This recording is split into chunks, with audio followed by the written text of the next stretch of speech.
মল্ল রাজধানী বিষ্ণুপুরের উৎপত্তির ইতিহাস 1000 বছরেরও বেশি। এই 1000 বছরে প্রায় অর্ধেকের ওপর সময় রাজাগণ বিষ্ণুপুরের রাজ সিংহাসনে বসেছেন, রাজত্ব করেছেন, প্রজাপালন করেছেন, দেশ জয় করেছেন।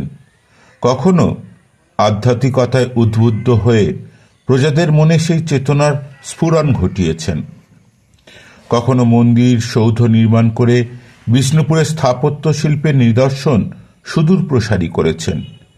আবার কখনো সাহিত্য সঙ্গীত প্রতিভার প্রতিষ্ঠা করে বিষ্ণুপুরকে বঙ্গ তথা ভারতবর্ষের বৃহৎ ক্ষেত্রে শ্রেষ্ঠত্বের আসনে বসাতে সচেষ্ট হয়েছেন। মল্ল রাজাদের বংশানুক্রমিক দীর্ঘদিনের শাসনে বিষ্ণুপুর যে একটি আদর্শ রাজধানী হিসেবেই গড়ে উঠেছিল সে বিষয়ে সন্দেহ নেই। বিষ্ণুপুরের ইতিহাস রচনাতে যে লৌকিক গাথা বা কিংবদন্তির সাহায্য নেওয়া হয়েছে তার মধ্যে একটি হল মল্লরাজ জগৎ মল্লের বিষ্ণুপুরে রাজধানী স্থাপনের কাহিনী। ইতিপূর্বে অর্থাৎ জগৎ মল্লের আগে প্রায় 300 বৎসর যাবৎ মোট 18 মল্লরাজ পুরুষ মল্লরাজের প্রাচীন রাজধানী পদ্মপুরে বসে স্বাধীনভাবে রাজকার্য চালিয়েছিলেন। প্রথম মল্লরাজ আদিমল্লের জন্মবৃত্তান্ত ও সিংহাসন আরোহণ এক রোমহর্ষক ও রোমাঞ্চকর কাহিনী। কথিত আছে আদিমল্লের পিতা ক্ষত্রিয় বংশোদ্ভূত কোনো অখ্যাত নৃপতি উত্তর ভারত থেকে দক্ষিণ ভারত যাত্রাপথে প্রতিমধ্যে আসন্ন প্রসবা স্ত্রীকে নিয়ে কতুলপুরের নিকট লাউ গ্রামে একটি ব্রাহ্মণের গৃহে আশ্রয় গ্রহণ করেন। যদিও বা এক পুত্র সন্তানের জন্ম হল, কিন্তু স্ত্রী মারা গেলেন। অগত্যা সেই ক্ষত্রিয় নৃপতি নবজাতককে ব্রাহ্মণের পদতলে সঁপে বিদায় নিলেন। ছোট্ট শিশু একদিন বড় হল এবং শিক্ষা দীক্ষা বাহুবল সবেতেই আর 5 জনের থেকে স্বতন্ত্র রূপে নিজের পরিচয় দিতে লাগল। ক্রমে স্থানীয় রাজশক্তির সংস্পর্শে আসলে জানা গেল তার মতো মল্লযোদ্ধা ধারে কাছে কেউ নেই। রাজার বিশ্বাসভাজন হয়ে রাজাকে যুদ্ধবিগ্রহ ও রাজকার্যে সহায়তা করতে লাগলেন। একদিন রাজার ইচ্ছেতে এবং রাজ্যের সকল শুভানুদ্দায়ীদের অনুরোধে তিনি বসলেন রাজ সিংহাসনে। সেই রাজ সিংহাসন পদ্মপুরের। তিনি হলেন মল্ল রাজবংশের প্রতিষ্ঠাতা আদিমল্ল। সময়কাল সম্ভবত 7ম শতাব্দীর শেষ দশক, কেননা তার প্রায় 300 বছর পর ওই রাজবংশেরই এক রাজতিলক জগৎমল্ল তার রাজধানী পদ্মপুর থেকে বিষ্ণুপুরে স্থানান্তরিত করেন। মল্লরাজ জগৎমল্লের রাজধানী বিষ্ণুপুরে স্থানান্তরের প্রয়োজনীয়তা অনুভব করা যায়। যেমন পদ্মপুর থেকে বিষ্ণুপুরে রাজধানী হলে রাজধানীর সুরক্ষা, রাজ্য পরিচালনা আনুপাতিক সহজ। ততোধিক কাজ করছে সেই রোমাঞ্চকর ও রোমহর্ষক কাহিনী যা এখনো পর্যন্ত মানুষের মনে এক গভীর দাগ কাটে। কিংবদন্তির সেই কাহিনীটা হল মল্লরাজ জগৎমল্ল একদিন এক হরিণের পিছনে ছুটে চলেছেন। হঠাৎ হরিণটি হারিয়ে গেল। দ্বন্দ্বে পড়ে গেলেন তিনি। কিংকর্তব্য বিমূঢ় হয়ে একটি বটবৃক্ষের নিচে তিনি দণ্ডায়মান, তার হাতে বাঁধা বাজ পাখি। গাছের ওপর বসে থাকা এক বককে দেখে বাজ পাখির ইচ্ছে হলো তাকে শিকার করার। তৎক্ষণাৎ বাজ পাখি উড়ে গেল, কিন্তু কিছুক্ষণ পরেই ফিরে এলো বাজ পাখি, অবশ্যই পরাজিত হয়ে। রাজা আশ্চর্য হয়ে গেলেন, আর ঠিক সেই মুহূর্তে তার সামনে দণ্ডায়মান হলেন এক অপরূপা নারী। গভীর জঙ্গলে সেই নারীকে একাকিনী দেখে অবাক হলেন রাজা। রাজার চমক ভাঙিয়ে নারী উধাও হতেই আকাশবাণী হল, আমি মা মৃন্ময়ী, তোমার সামনেই আমার মূর্তি পথিত আছে, সেখান থেকে উদ্ধার করে মন্দির প্রতিষ্ঠা করো, এখানেই রাজধানী গড়ে তোলো। তোমার বংশধরেরা আমার আশীর্বাদ পুষ্ট হয়ে ধনে মানে বড় হবে। মায়ের কথা মান্য করে মৃন্ময়ীর মন্দির প্রতিষ্ঠা করলেন রাজা জগৎমল্ল। রাজধানী স্থানান্তরিত হল এখানেই। নাম দিলেন বিষ্ণুপুর, বন বিষ্ণুপুর। বিষ্ণুপুর তখন গভীর জঙ্গলে ঢাকা। গড়ে উঠল রাজধানীর উপযোগী সমস্ত রকম উপকরণ। ক্রমে বাড়তে লাগলো বসতি। যখন একদিকে জমে উঠেছে নতুন রাজধানী, তখন অপরদিকে বাড়ছে এই মল্লরাজ্য বা মল্লভূমির পরিধি। আর সেই সাথে চলছে মা মৃন্ময়ীর নিরলস আরাধনা। শাক্তমতে রাজা নিজের পরিবারকে করেছেন দীক্ষিত। জগৎমল্লের পর একাদশ শতাব্দীর প্রথম দশক থেকে ষোড়শ শতাব্দীর অষ্টম দশক পর্যন্ত প্রায় 600 বর্ষব্যাপী বিষ্ণুপুর তথা মল্লভূমের রাজ পরিবারের তেমন কোনো উল্লেখযোগ্য ঘটনা যে ঘটেনি তা নয়। 600 বছরের ইতিহাসে নিশ্চয়ই উত্থান পতনের চাকা মহাকালের নিয়মে অবশ্যই ঘুরেছে ফিরেছে, কিন্তু এই ইতিহাসকে ছাপিয়ে গিয়েছে মহারাজ বীর হাম্বিরের রাজত্বকাল ও বেশ কয়েকটি উল্লেখযোগ্য ঘটনা। প্রথমেই উল্লেখ করি বীর হাম্বিরের শৌর্যের দিক, পরে অপর একটি দিক আলোচনা করা যাবে। 1587 সালে বীর হাম্বির বিষ্ণুপুরের সিংহাসনে বসেন। দিল্লির মসনদে তখন মুঘল সম্রাট আকবর বাদশাহ। সুবা বাংলার শাসনকর্তা নিযুক্ত হয়েছেন মোগল সেনাপতি মান সিংহ। কিন্তু তখন পাঠান সর্দার সুলেমান কররানী নিজেকে স্বাধীন বলে ঘোষণা করেছেন। মুঘল পাঠান দ্বন্দ্বে বীর হাম্বির মুঘলদের পক্ষ নেন। সেটাই বিষ্ণুপুরের ইতিহাসের এক পরিবর্তন আনে। বীর হাম্বির তখন শুধু হাম্বির নামে পরিচিত ছিলেন। পিতা ধারিমল্লের রাজ্য আক্রমণ করেছেন পাঠান সর্দার সুলেমান কররানীর পুত্র দাউদ খাঁ। বৃদ্ধ রাজা ধারিমল্ল সুযোগ্য পুত্রের উপর রাজ্য রাজধানী রক্ষার ভার দেন। যথাসময়ে যুবরাজ হাম্বির তার নিজের সৈন্য নিয়ে ঝাঁপিয়ে পড়েন পাঠানদের বিশাল বাহিনীর ওপর। প্রচুর পাঠানের রক্ত ঝরে মল্লভূমের মাটি আরও লাল হয়ে গেছিল সেদিন। বন্দী হয়েছিলেন কররানীর পুত্র দাউদ খাঁ।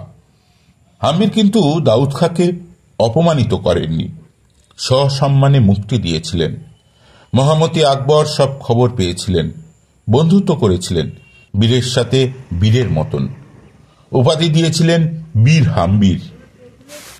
পরবর্তী সময়ে মুঘলদের অনেক সহায়তা করেছিলেন বীর হাম্বির। এমনকি মানসিংহের পুত্র জগৎ সিংহকেও পাঠানদের কাছ থেকে মুক্ত করেছিলেন। পাঠানদের মেরুদণ্ড ভাঙতে তিনি মুঘলদের যথেষ্ট সহায়তা করেছিলেন। এ হেন তেজস্বী বীর হাম্বির এক সময় পরম বৈষ্ণবে পরিণত হলেন। তার কাহিনীও বেশ বর্ণময় ও রোমাঞ্চকর। একদিন রাজসভায় জ্যোতিপণ্ডিত জানালেন, মহারাজ, প্রচুর ধনরত্ন যাচ্ছে বিষ্ণুপুরের উত্তর পশ্চিম প্রান্ত দিয়ে। রাজা পাঠিয়ে দিলেন কিছু সৈন্য। আদেশ দিলেন, অযথা মারদাঙ্গার প্রয়োজন নেই, শুধু রত্ন চাই। তাই রাতের অন্ধকারে হাম্বিরের সৈন্যরা বিনা রক্তপ্রাতে বিশ্রামরত রক্ষী ও ধনরত্নের মালিকের কাছ থেকে তুলে আনল ওই রত্ন সমৃদ্ধ পেটিকা। কিন্তু রাজসভায় পেটিকা খুলে রাজা তো অবাক। এগুলো কি, ধনরত্ন না ছাই? মাত্র কতগুলি হাতে লেখা পুঁথি, এ দিয়ে কি হবে? রাজা বুঝতে পারলেন না। ডাকা হলো পণ্ডিতদের।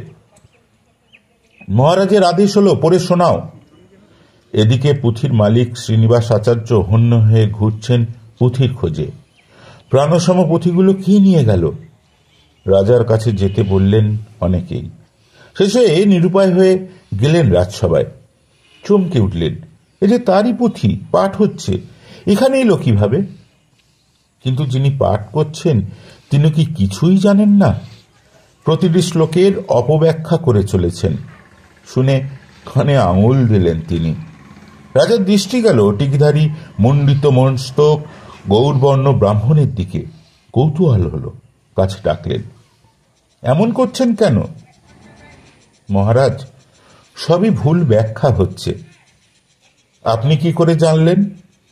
মহারাজ, এ তো সব আমারই পুঁথি।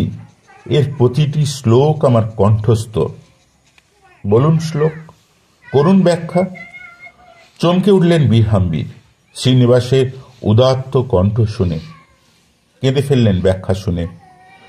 পদরেণু গ্রহণ করলেন। বীরহাম্বীর বললেন, এর আগে আমি রাজা বীরহাম্বীর ছিলাম, মানুষ ছিলাম না। শ্রীনিবাস বললেন, মহারাজ, আপনি রাজার ধর্ম করেছেন, রাজার ধর্মও এর চেয়ে কোনো অংশে কম নয়। শ্রীনিবাসের বাণীতে মুগ্ধ হয়ে রাজা তার শিষ্যত্ব গ্রহণ করলেন। শুধু তাই না, বৈষ্ণব ধর্ম প্রচারে নিজেকে নিয়োজিত করলেন। গুরুদেবকে বেঁধে দিলেন গৃহীর ডোরে। শ্রীনিবাস বিবাহিত জীবন যাপন শুরু করলেন এই বিষ্ণুপুরেই। তার শিষ্যত্ব গ্রহণ করতে লাগলেন বিষ্ণুপুরের মানুষজন। রাজা নিয়মিত পাঠ শোনেন গুরুদেবের। এরপর শুরু হয় বিষ্ণুপুরের এক নতুন ইতিহাস। শ্রীনিবাসের সাথে বৃন্দাবন ঘুরে এসে গড়ে তোলেন একের পর এক বিষ্ণু মন্দির। বিষ্ণুপুরের নাম দেন গুপ্ত বৃন্দাবন। বাদ যায়নি মা মৃন্ময়ীর পূজাও। বীরহাম্বীর গড়ে তুললেন রাসমঞ্চের মতো সৌধ। শুধু সৌধ বললে ভুল হবে। ভাবলেন বিষ্ণুপুরে চলবে রাস উৎসব। সেই মতন সৌধের ভিতরে বাইরে কুঠরে রাধাকৃষ্ণ বিগ্রহ সাজিয়ে একসাথে পূজারতি, যা পরবর্তীকালেও মহারাজ বীরহাম্বীরের বিষ্ণুপুর ঘরানা ভারতীয় সঙ্গীত চর্চা ও আলোচনার ক্ষেত্রে এক বিশেষ স্থান অধিকার করে রয়েছে। এ ঘরানায় যেমন বহিরাগত গায়ন বাদন পদ্ধতির স্রোত এসে মূল প্রবাহের সৃষ্টি করেছে, তেমনি ভূপ্রকৃতি, শৈল্পিক চেতনা, উপযুক্ত পৃষ্ঠপোষকতা এই সঙ্গীত ধারাকে প্রবল স্রোতে এগিয়ে নিয়ে যেতে সহায়তা করেছে। ইতিহাস বলে বিষ্ণুপুর ঘরানা মূলত সৃষ্টি হয়েছিল অষ্টাদশ শতকের প্রারম্ভ হতে, অর্থাৎ সেনী ঘরানার প্রবাদ পুরুষ বাহাদুর খাঁর আগমনের পর থেকে। কিন্তু একথা নতুন করে বলতে হয় না যে যদি মাটি পূর্ব থেকে তৈরি না হয়ে থাকে, তাহলে কোনো বৃক্ষ রোপণ ও তার মহীরূহ রূপ ধারণ কোনো মতেই সম্ভব নয়। তাই দেখা দরকার অষ্টাদশ শতকের পূর্বে বিষ্ণুপুর বা মল্লভূমের শিল্প, সংস্কৃতি, সঙ্গীতের আবহাওয়া কিরূপ ছিল। বিষ্ণুপুর শুধু মল্লভূমির রাজধানী নয়, মধ্যযুগে সমস্ত রাঢ়বঙ্গ তথা উত্তর পূর্ব ভারতের ইতিহাসে এক বিশেষ স্থান অধিকার করে আছে। এই বিষ্ণুপুরের অর্থনীতি, বাণিজ্য, জ্যোতিষশাস্ত্র, গণিত, কুটির শিল্প, স্থাপত্য, সাহিত্য, সর্বোপরি সঙ্গীতের যথেষ্ট প্রচার ও প্রসার ঘটেছিল। সঙ্গীতের এই প্রসার ও প্রচারই বিষ্ণুপুরকে দ্বিতীয় দিল্লি নামে পরিচিত করে। বিষ্ণুপুরের উত্তরে বয়ে চলেছে গন্ধেশ্বরী, দ্বারকেশ্বর, বিরাই প্রভৃতি নদী ও তাদের শাখা নদীগুলি। নদীগুলোকে শুধুমাত্র কৃষিকাজেই ব্যবহার করা হতো না, বাণিজ্য ক্ষেত্রেও এর ব্যবহার যথেষ্ট ছিল বলে জানা যায়। জলপথ দিয়ে জৈন ধর্ম বিষ্ণুপুরে প্রবেশ করেছিল বলে পণ্ডিতগণ মনে করেন এবং তার ফলস্বরূপ ধরাপাটের বিখ্যাত জৈন মন্দির এবং ডিহর, জয়পুর, সলদা প্রভৃতি স্থানের জৈন মূর্তি ও স্থাপত্য এবং পরবর্তী সময় মল্ল রাজাদের আমলে মাকড়া পাথর ও পোড়ামাটির তৈরি দুর্গ, মন্দির, সৌধ প্রভৃতি স্থাপত্য গড়ে উঠেছে, যা বর্তমানকালেও মাথা উঁচু করে সেদিনের গৌরবময় অধ্যায়কে মনে করিয়ে দেয়। অঙ্কশাস্ত্র বা জ্যোতিষশাস্ত্রে বিষ্ণুপুরের পণ্ডিতগণ কোনো অংশে কম ছিলেন না, তার প্রমাণও পাওয়া যায়। বীরহাম্বীরের রাজ্যসভায় জ্যোতিষ পণ্ডিত গণনা করে বলেন যে রাজধানীর উত্তর পূর্ব দিক দিয়ে রত্ন রাশি পারাপার করবে এবং সেই মতো অমূল্য রত্ন বৈষ্ণব পুঁথিও লুণ্ঠিত হয়েছিল। কুটির শিল্পেও যে বিষ্ণুপুর কত উন্নত ছিল তার প্রমাণ এখনো বিষ্ণুপুরের রেশম, শঙ্খ, তামাক, মিষ্টান্ন এবং বিশেষ করে পোড়ামাটির কাজ ও অলঙ্করণের মধ্যে। মল্লভূমে প্রাচীন বাংলা সাহিত্যের সম্পদ চর্যাপদ চর্চার ইতিহাস রয়েছে। শূন্য পুরাণ ও ঝরু চণ্ডীদাসের শ্রীকৃষ্ণ কীর্তন এই মল্লভূমেই রচিত হয়েছে। এত সবকে ছাড়িয়ে ওপরে উঠেছে বিষ্ণুপুর তথা মল্লভূমের সঙ্গীত চর্চার ক্ষেত্রটি। এখানকার সঙ্গীত চর্চার ইতিহাস খুবই আকর্ষক। এখানেই রচিত ও চর্চা হয়েছে বাউল, কীর্তন, টুসু, ভাদু, ঝুমুর, খেউর, কথকথা, পাঁচালী, রামলীলা, কৃষ্ণলীলা প্রভৃতি শ্রেণীর সঙ্গীত। আজও এই শ্রেণীর সঙ্গীত মল্লভূমের আকাশে বাতাসে বিদ্যমান। বাঁকুড়া জেলার বিষ্ণুপুর মন্দির শহরটি আপনাকে তার দুর্দান্ত ঐতিহ্য, গর্বিত সংস্কৃতি, উজ্জ্বল স্থাপত্য এবং পোড়ামাটির গল্পগুলি দ্বারা স্বাগত জানায়। আদিমল্ল মল্ল রাজবংশ প্রতিষ্ঠা করেছিলেন। দশম মল্ল রাজা জগৎ মল্ল তার রাজ্য বিষ্ণুপুরে স্থানান্তরিত করেছিলেন। বাংলায় পাথরের স্বল্প সরবরাহের কারণে পোড়ামাটির ইটগুলি বিকল্প হিসেবে এসেছিল এবং বাংলার স্থপতিরা টেরাকোটা নামে পরিচিত একটি সুন্দর কারুকাজের নতুন পথ খুঁজে পেয়েছিলেন। সপ্তদশ শতাব্দীতে পোড়ামাটির শিল্পটি সর্বোচ্চ শিখরে পৌঁছেছিল। রাজা জগৎ মল্ল এবং তার বংশধরেরা পোড়ামাটির ও পাথরের শিল্প দ্বারা নির্মিত অসংখ্য মন্দির নির্মাণ করেছিলেন। মল্লভূম নামে পরিচিত এই শহর কুটির শিল্প ও হস্তশিল্পের জন্য বিখ্যাত। এই শহরে বেশ কিছু পুরাতন শিল্প আজও তাদের অস্তিত্বকে বাঁচিয়ে রেখেছে।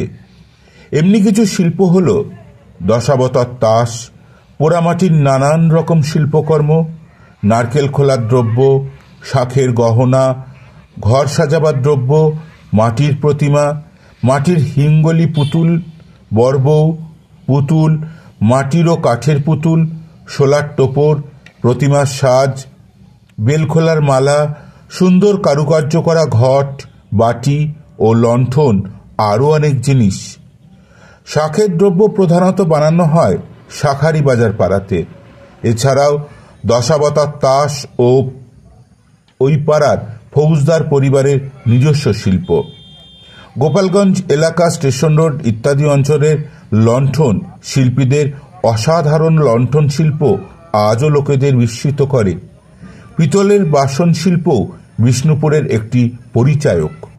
এছাড়া বিষ্ণুপুরের জগৎবিখ্যাত বালুচরী শাড়ি তো আছেই।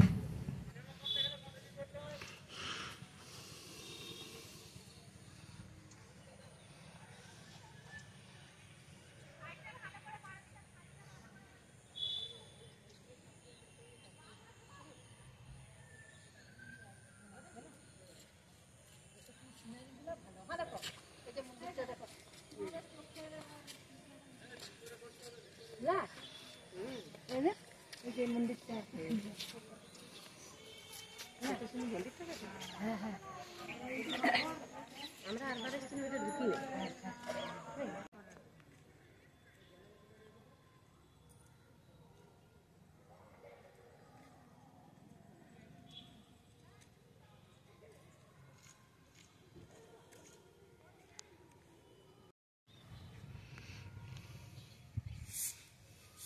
ওখানে তো বেশি লোক থাকবে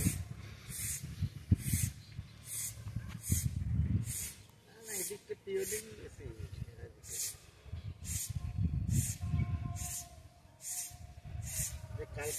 কালকে কাগজ দিয়েছিল নাকি?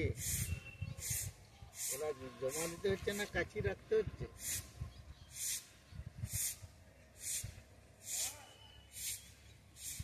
না, আমার 14 তারিখ পর্যন্ত বলেছিল, না বলি এখানেই রেখে দিতে হবে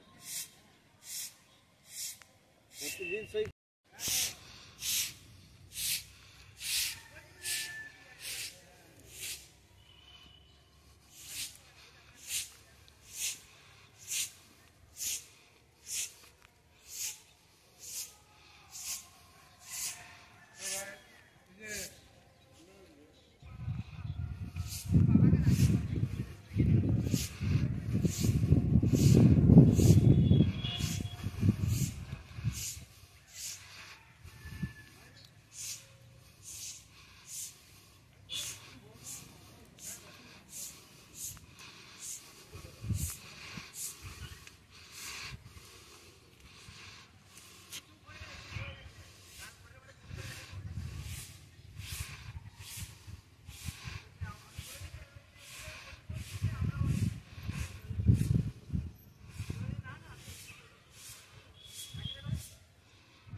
এই মন্দিরটার নাম কি? রাধা মাধব। রাধা মাধব।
কৃষ্ণ মোর অঙ্গভূষণ, কৃষ্ণ মোর নীলবসন, কৃষ্ণ মোর অঙ্গভূষণ, কৃষ্ণ মোর নীলবসন, কৃষ্ণ কৃষ্ণ করেছ গমন, কৃষ্ণ পথগামী হরে কৃষ্ণ।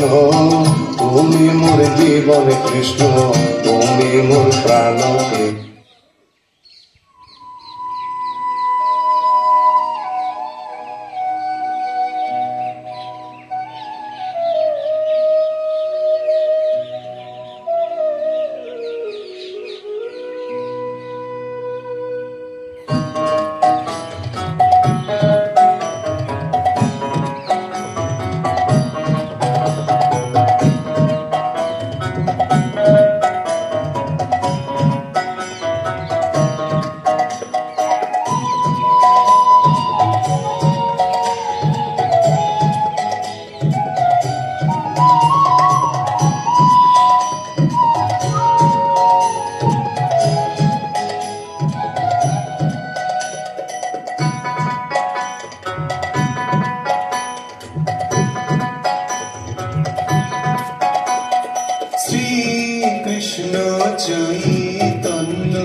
অদ্বৈত গদাধর শিব সাধি গৌর ভক্ত বৃন্দ শ্রী কৃষ্ণ চৈতন্য প্রভু নিত্যানন্দ শ্রী অদ্বৈত গদাধর শিব সাধি গৌর ভক্ত বৃন্দ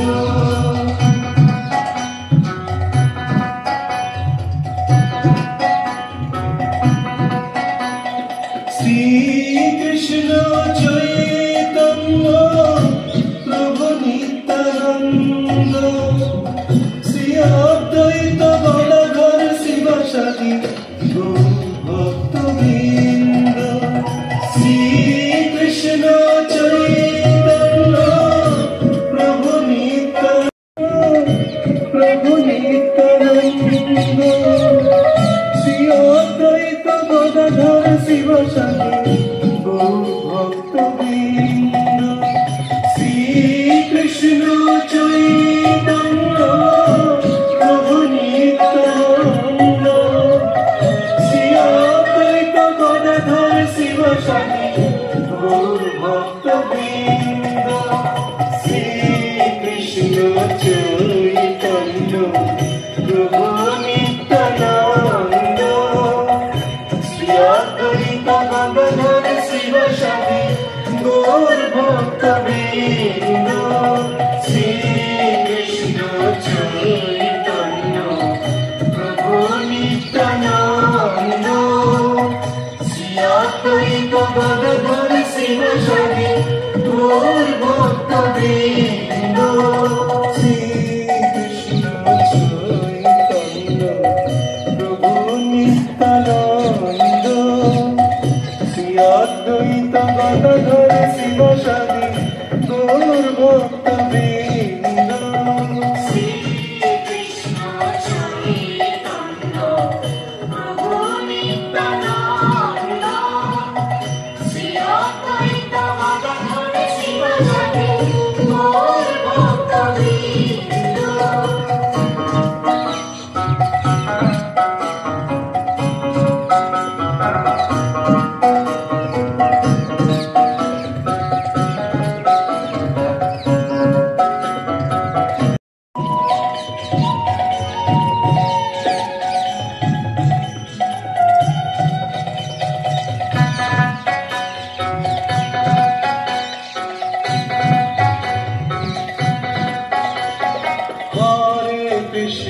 Hare Krishna, Krishna Krishna, Hare Hare, Hare Rama, Rama Rama, Hare Hare. Hare Krishna, Krishna Krishna, Hare Hare, Hare Rama, Rama Rama, Hare Hare. Hare Krishna, Krishna Krishna Hare Hare, Hare Rama, Rama Rama, Hare Hare. Hare Krishna, Krishna Krishna, Hare Hare, Hare Rama, Rama Rama, Hare Krishna, Krishna Krishna, Hare Hare, Hare Rama, Rama Rama, Hare Hare. Hare Krishna, Krishna Krishna, Hare Hare, Hare Rama, Rama Rama, Hare Hare.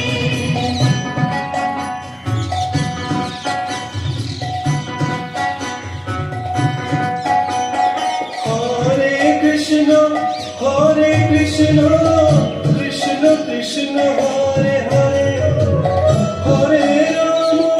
Hare Rama, Rama Rama, Hare Hare. Hare Krishna, Krishna Krishna, Hare Hare, Hare